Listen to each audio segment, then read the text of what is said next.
welcome back to my YouTube channel. As you know, my name is Munangiwa, aka the Chosen One. So on today's video, I want to just talk about the good and the bad about borders being open here in China at an ESL market. So we will start with the good news first, right? The good news is that you don't need things like PU letters anymore to be coming to this country, because they don't require you to apply for PU letters according to the Chinese government embassies in different countries, which allow people to come and teach English here in China. It was so difficult for a person to come and teach in China because of COVID, but that has changed a lot now since the borders are open.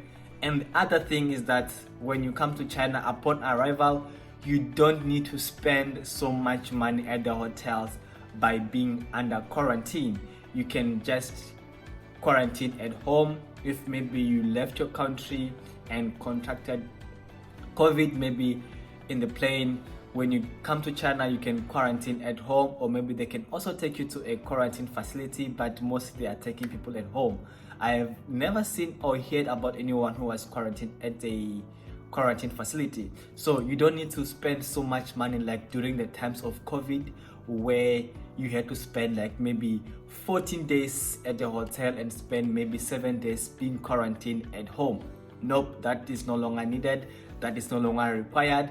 That is no longer a thing. It's just a thing of the past, which is a good thing, because a lot of people used to spend so much money at the hotel because you're being quarantined there for 14 days, which was just a lot of money. Hey, now there's not that hassle anymore. So the only thing that you just do is do your COVID test at your home country.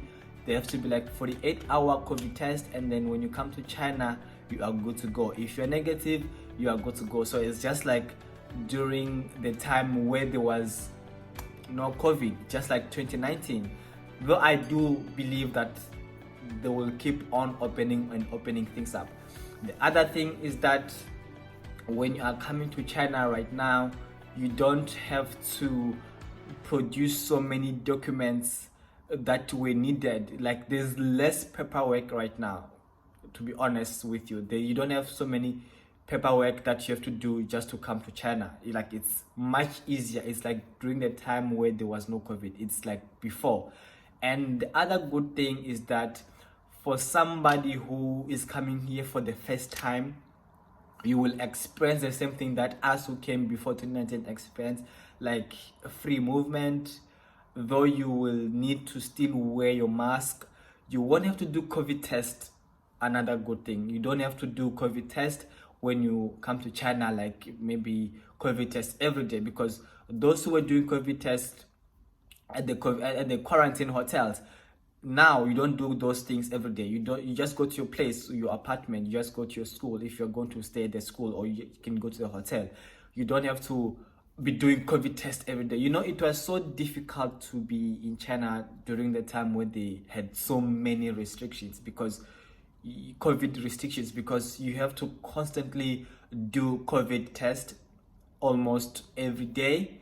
You had to do COVID test maybe 3 times a week, depending on which city you were in. In the city that I was in, I was doing COVID test every day because it was needed at work. So I had to do COVID test every day, so for me to go to work with 24-hour COVID test results. So when you come now, they won't need you to be doing those COVID tests. If you want to do, you can do them on your own voluntarily, just for you to be sure that yes, you are not COVID positive, which is a good thing. I love the China that they are opening up right now to, like, we don't have to have so many restrictions. Like, we are starting to be like maybe other countries where they don't have so many COVID restrictions. Like in my country, there are not so many COVID restrictions. Well, I doubt in South Africa there are still any COVID restrictions, because I was asking my friend who is in South Africa, who has traveled to her home country,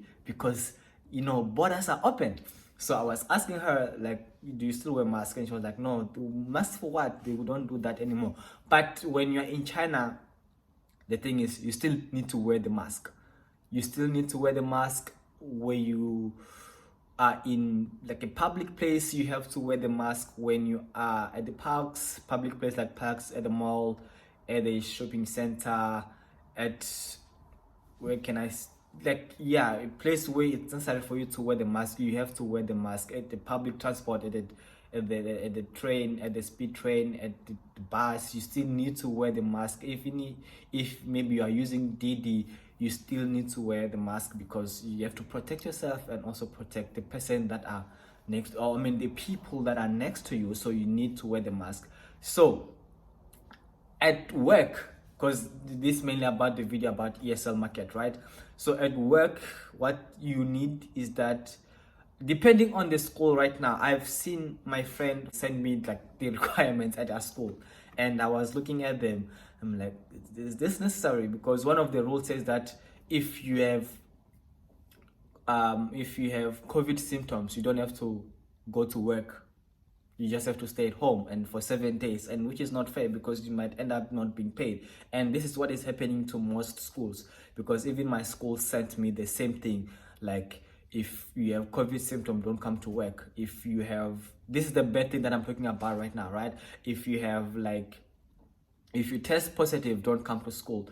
If one of the kids in the classroom, or if maybe 3 kids in the classroom test positive, it means that the whole class may close. And if the whole class close, you stay home and you don't receive your salary. This is what's happening. So this is just the thing that's happening right now at the school. But it's not really a bad thing, because it's not like before where they will close the borders. I mean, they will close the school and say you don't come to school for this period of time, and then you don't get paid. Now it's much better, because you can still go to work and get paid. Before, you stay at home, you get your minimum wage. Now you can go to school, work those days. If you have COVID symptoms, you might like, who knows, who will see. I can go to work, and you get your salary.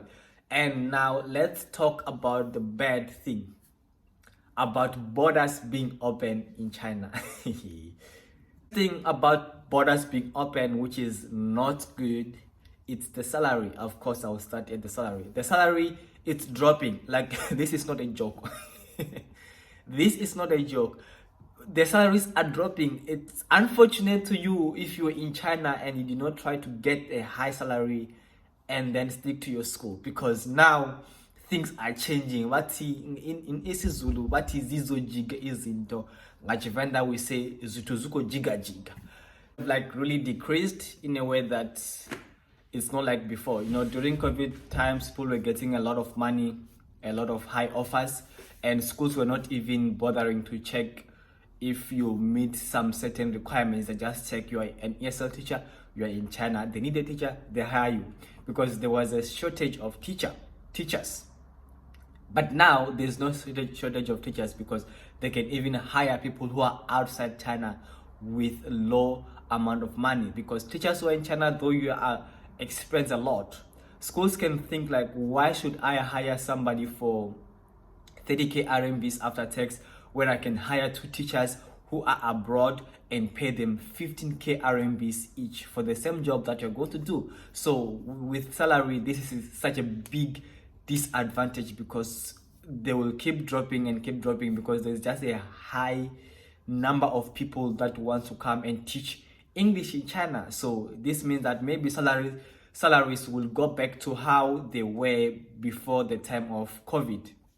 Like, just me say, before 2019, people will end up getting paid 15k, 18k, 19k, 20k RMBs, which may be the highest, because there's just a lot of people who want to come and teach English in China.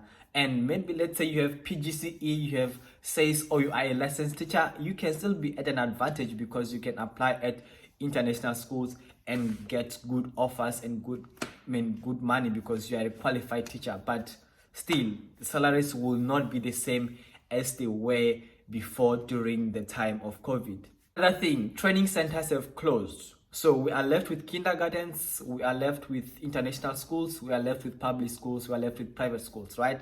So it means that since the biggest market that needed teachers, which is the training center, the biggest ESL market in China, which was training center, has shut down. So it means that the competition has increased because people from training centers went to kindergartens, went to primary schools. Now, people from abroad, people who are outside China, they still want to come to China and teach English, which means everyone now wants to go to kindergartens, wants to go to public school, and then it means that the market is now very competitive. Like if you are doing your introduction videos, self-introduction videos, it has to be good. It has to be really good. It has to stand out to be the best. If you have teaching experience, it will be at your advantage because the market now is very competitive because everyone wants to come to China, and then schools are receiving so many videos by recruiters because you might find that one recruiter is sending 10 videos to a school that needs teachers. Let's me make this like simple for you to understand. Let's say a school wants maybe 2 teachers, right? And there are so many recruiters here in China. There are like maybe 100 recruiters in China, and then that school only need 2 teachers, and there are like 5,000 of you who need the job, and then you send your job to the recruiter. Those recruiters, you might find that one recruiter is sending 20 video.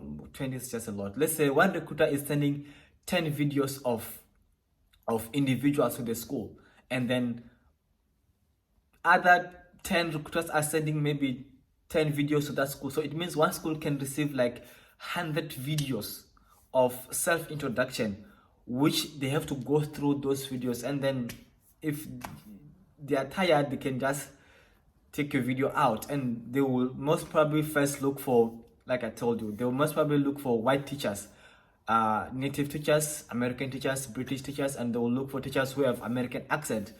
Those will be the first priority that they look at. So you just have to understand that competition is very high right now, and there are still other schools which only want teachers who are in China.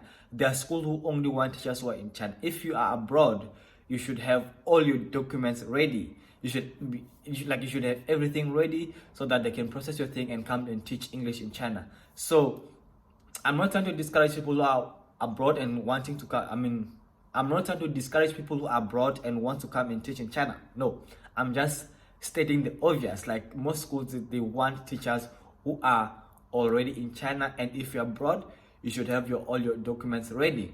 And you can be from abroad, maybe South Africa, the UK, New Zealand, Canada, and your salary expectation can be very high. Schools will most probably not hire you because your salary expectation is very high. So you might want to lower your salary expectation. You cannot be expecting to be paid so much money by a school when you are abroad, and the school can get somebody who can accept lower amount of money. So this is one of the disadvantage that we are facing as ESL teachers in China, and even though you are abroad, you will still receive less money in terms of salary package because there's just so many people who want to come and teach English here in China. So the other disadvantage, there's not much disadvantage, just the salary has decreased, and then there's high competition. These are the only 2 disadvantages of coming and teaching China right now because the borders are open. But you have to try your luck and try to apply to as many schools as possible. If you are not getting any interviews, try to apply to as many schools as possible. Give your self-introduction videos to so many recruiters so that you can have chances of getting interviews. Thank you for watching. If you find this informative, or if this is something that you find interesting, please do hit the subscribe button. Help me grow this channel. See you on the next one. Boom.